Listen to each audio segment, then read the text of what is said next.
Vermont towns, all 252 of them, have one or two characteristics that set them apart from all other towns. Winooski was home to thriving industry for many years, beginning in the 1830s and ending in the 1950s. The mills gave work, social structure, and meaning to thousands of men and women who trod the oil-soaked floors for over 3 generations.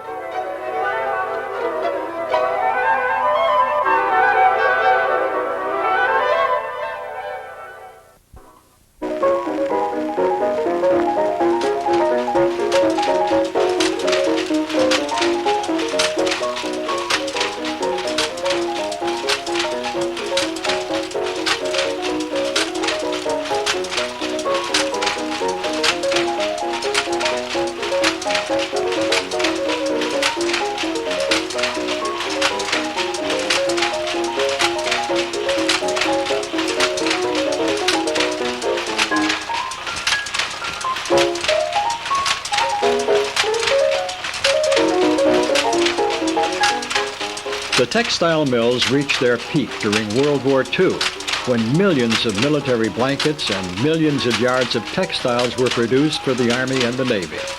The mills worked around the clock, and a fierce pride insisted that all cloth leaving the plants be the best that could be produced anywhere.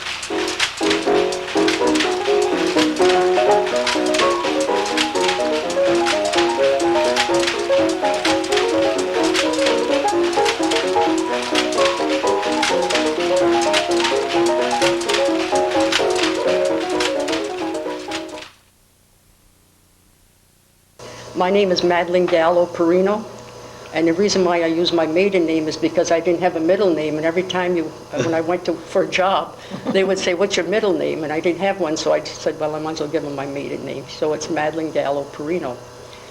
When I married my husband and came to Winooski to live, I said, oh my, this is a smaller town than White River Junction.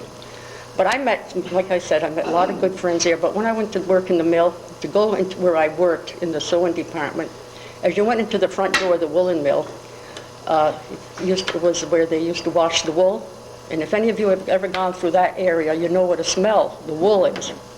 And I remember I couldn't stand that smell. Maybe that would have been one thing why I would quit my job, but I didn't. I would put my hand over my nose and my mouth, and I would just walk fast so that I wouldn't smell it. So I would go through all of the other sections, and through the weave room, then down to the sewing room. I clicked the clack of the looms that were going there. That was very, very noisy. And I know a woman who was there was close to 90 years old, and she was still there working. Yeah. And she was a very nice lady. And so I met her, yes. Oh, yeah. And then, of course, when we got to the sewing department, that's when we had all of the mixture, and mostly all French people working there. Mm-hmm. Any reason for that, you think? No, because I was the only Italian there in the whole department, I think. No, 'cause I know there were other Italians working in other section of the mill, but I didn't see anyone there that I knew. Oh, I don't know. I knew we had a lot of fun in that room, the last room I worked in number 4 weave room on the Worcester there. We had a lot of fun there. You did, huh? Her brother was our boss. So you got away with more than you should have. Oh, yeah. He was a great guy. We had a lot of fun together. Yeah. There are 2 brothers, as a matter of fact. Her brother was a boss, and the other one was a loom fixer. Oh, okay. We had a lot of fun together. It was a great place to work. We missed it. We missed the Woolen mill. I remember taking my father his lunch. He worked in the card room, Ernest Martel, and Rachel Aruza was working there, and she was Italian, and she would call my father pea soup, and he called her spaghetti. And up until maybe like 3 years before he died, they met somehow, and they were still referring to each other as pea soup and spaghetti. But I used to bring, during the summer months, bring the lunches, both my dad and my mother. She was a weaver. And I remember my mother telling us many, many times that she started working with her oldest sister at the age of 12. And how my grandmother would stuff their dresses to make them look older and fix their hairdo so that they would look older. And then they would catch up with them, and they'd come home crying, and my grandmother would redesign the hairdo and redesign the bust line, and they would go back, and they kept going and kept working, and I'm sure most of you have experienced the same type of circumstances with other people, but I never forgot that, and they worked very hard, and but they also had pleasant memories because of the relationship of co-workers, and they became very good friends and stayed friends throughout the years, and which I think is part of the community, whether you're French, Italian, Spanish, or what. I think that's what made Winooski the community it is.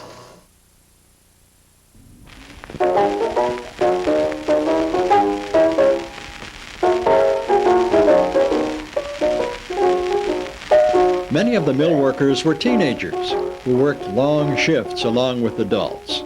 Young girls came from many places to find work in the mills. They lived in nearby boarding houses and had to live by strict rules. They were closely monitored by their house mothers.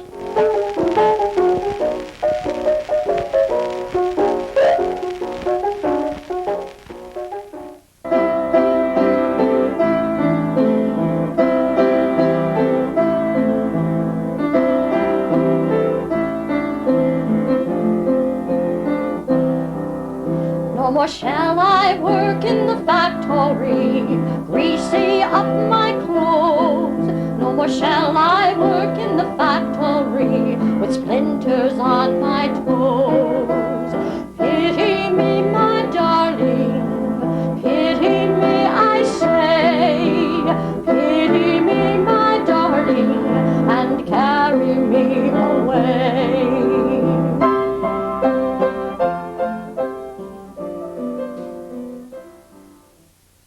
And the funny part of it is, and people talk about the mill, they talk about child labor and all that, but going back to 1910, 1911 and all that. But that was, at the time, what took place in society. Like say, we had an awful lot of Canadians, I'm French-Canadian, that came across the border. And we hired, on the Worcester end, about 75% of the workers were female running the machines, so were more adaptable to machines than men. And if they had a bad year, or the crops, a dry year, crops wouldn't grow very much. Well, they had a winter coming.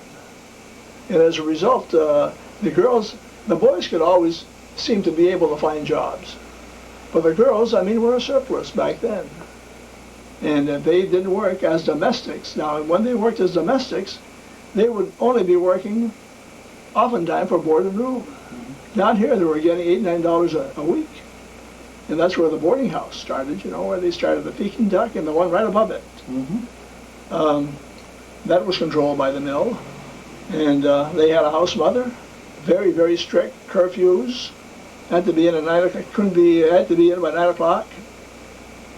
And of course, working in the mill, being under the supervision of a house mother, it had to be strict, Then they had a person designated as a treasurer that took care of all of their money, and they were audited by the controller of the mill back at the time.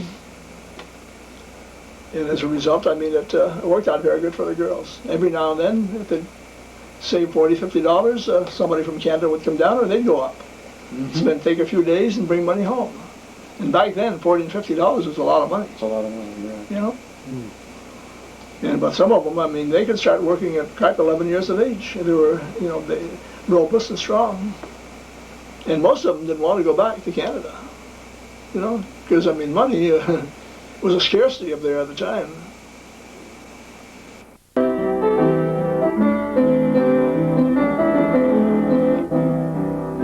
more shall I hear the drummer wheels a-rolling on my head. When factories are hard at work, I'll be in my bed. Pity me, my darling, pity me, I say. Pity me, my darling, and carry me away. Well, I started in the mill in 1934. Okay. And I got in the finishing rooms there. So my first job, I was on the second shift in the wet finish. Now, what does that mean, Chef? Well, they put the cloth in these big washers, Okay. you know, and they'd wash them up, you know, you throw soap in there, hot water would go in there, a certain length of time. And after that was done, you take them out and they'd bring them up to the dryers, and big long dryers there would dry them out. But unknown to me, on Friday night, you know, we'd washed the washers out with a hose and everything. And being a newcomer, they washed me out in good shape. They gave me initiation. They took, well, they done everything. They cleaned it right out. Well, I'm telling you, I got a good cleaning that night. The alkali soap, beautiful, nice and strong. That was your initiation? That was my initiation. Okay. Like 2 weeks after, I was transferred upstairs to the napping machine. Madeline says she got $13 a week. She must have been a boss. I got 11. Must be an overseer. 11. Oh. In the summertime, see, my shift, after I got on the first shift, was 6:30 to 2:30. Yeah. We couldn't wait till 2:30 to go down to Mouse Bay, go swimming. We'd buy a case of soda and go down. But we had a lot of good times. My name is Agnes Siebert, and I started working at 16 years old in the mill. And I worked there for 30 years. And I remember the flood time. Oh, what about that? Yeah, after the flood, we had to go and work on these. I was working in the drawing room, making warps for the weavers. And we had to all clean all those warps on the frames in the weave room. Were they underwater at one time? No, not when we went, but they were full of mud and stuff. We had to take care of those, tie up the ends and do all those things. And I enjoyed working in the mill. I worked from inside the mill to the office. I went to the main office, and I went to the lower office, and I went to the designing room. So I worked around a little bit then. But I enjoyed it. I used to work with Ralph Arusa in the lower office. Yeah. And Madeline Dady and Miss Buckley and Miss O'Brien, Margaret O'Brien and Pat Timmons. They were working in that office then. So how many years did you work in the mill? 30. 30 years. Wow. And you began what year? 1923. 16 years old. I had some aunts that worked in the mill too that was 12 and 14 years old, years back. Yeah. But it was enjoyable. And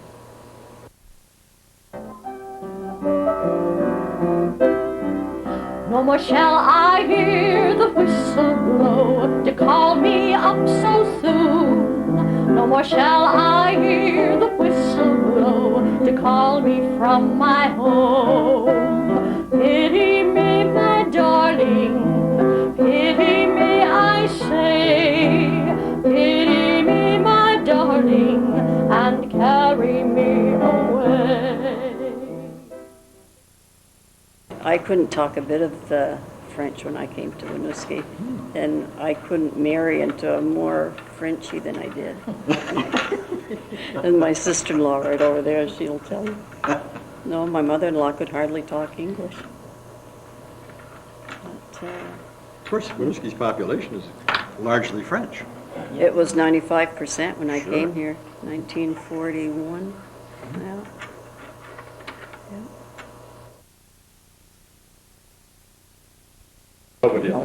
So I had a lot of fun. I spent 20 years there. Yeah.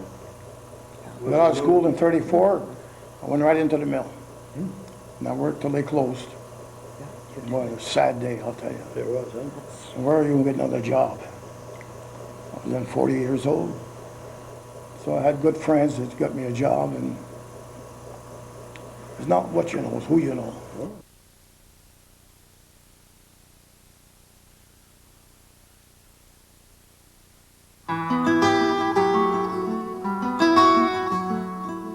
name is Dr. Robert O'Brien. My father was John E. O'Brien, who was the last general manager of the American Woolen Company Mills in Winooski, Vermont.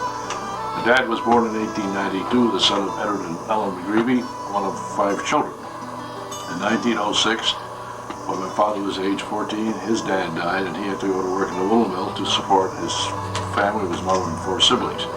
He started work as an office boy, and through hard work and study, taking many correspondence courses in the textile field, he eventually became the general superintendent after about 12 years, and that position was the number 2 position in the mill, and he was responsible for the day-to-day operation of all the activities in the Woolen mill.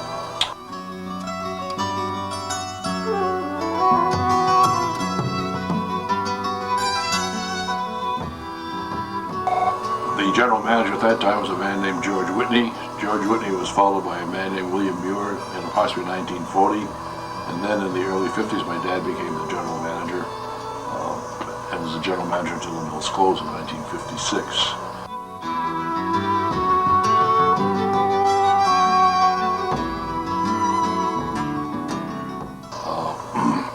My father, having been born as a poor boy in Winooski, had a great deal of empathy for the workers. And I remember as a young man, every evening at supper time, there would be 5 or 6 people who would come to the house to speak to my father about their problems financially. And he would say, well, here's a note, take it to the local grocery store and have them give me your groceries and bill me. Or he'd say, here, take this note to the White Bargain store or Hanson's and get clothes and shoes for the kids. And he never refused to serve anyone. And another thing that I remember about my dad is he told his bosses to make certain that whenever there were layoffs, that they never laid off all the members of the family who worked there. Quite frequently, there would be a father and a son, and maybe the wife would be working in the mill, and they would see to it that if there was a layoff, as much as possible, there would be at least one member of the family who would continue to work so that they would have funds coming in at least for one member of the family.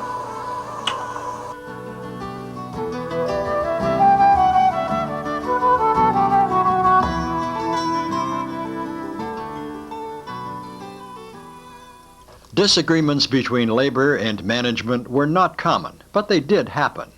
St. Michael's College Father D'Agostino recalls how one strike was averted. I was called in to get involved with the workers of Winooski in the early 1950s when they would go on strike. But I was a mediator between them and the union and the American Woolen Company at headquarters in Boston. Ex-Governor Ely was then president of American Woolen Company. And the main thing was not of the working conditions or with Mr. O'Brien's tutelage there as the administrator of the American Woolen property here, but with the wage scale. The wage scales was governed by, of course, the owners in Boston, and that was extremely low. And I remember I was first called in when they were getting $1.65 an hour, and these men had families and these women had families, and they were running the looms and doing the work there. And they wanted 25 cents an hour wage increase. Well, the American Woolen said they could not afford that. Finally agreed to have them go through the books, and in going through the books, the accountants were able to see where if the American Woolen tightened up here and there, and if the workers gave up some of their free days, the union had gotten them free days which were not absolutely necessary. Some of the other appointments where they had to go somewhere, they could put out till after work or something. Well, those kind of concessions, they were able to give them the raise, and they went peacefully back to work.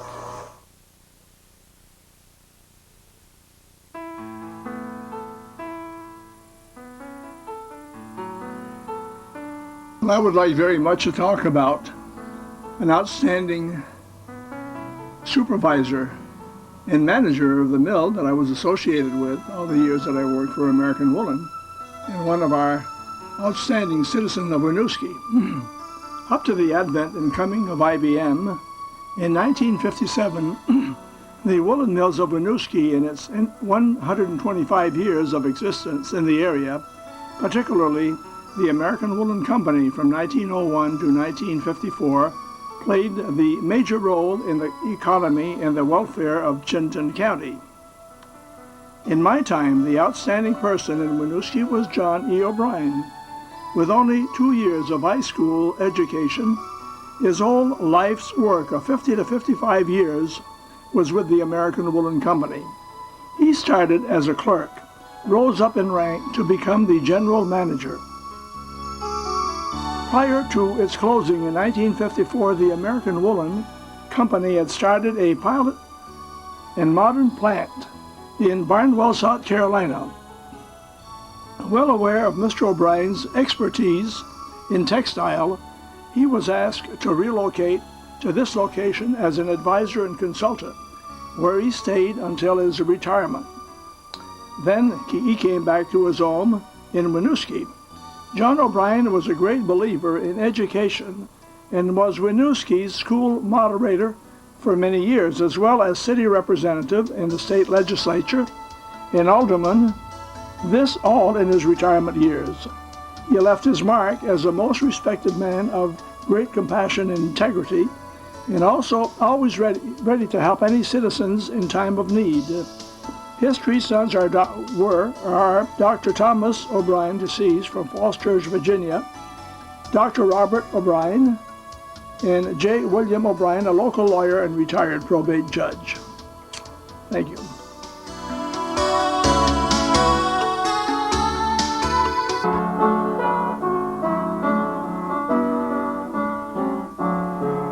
No more shall I wear the old black dress, greasy all around. No more shall I wear the old black bonnet with holes all in the crown. Pity me, my darling, pity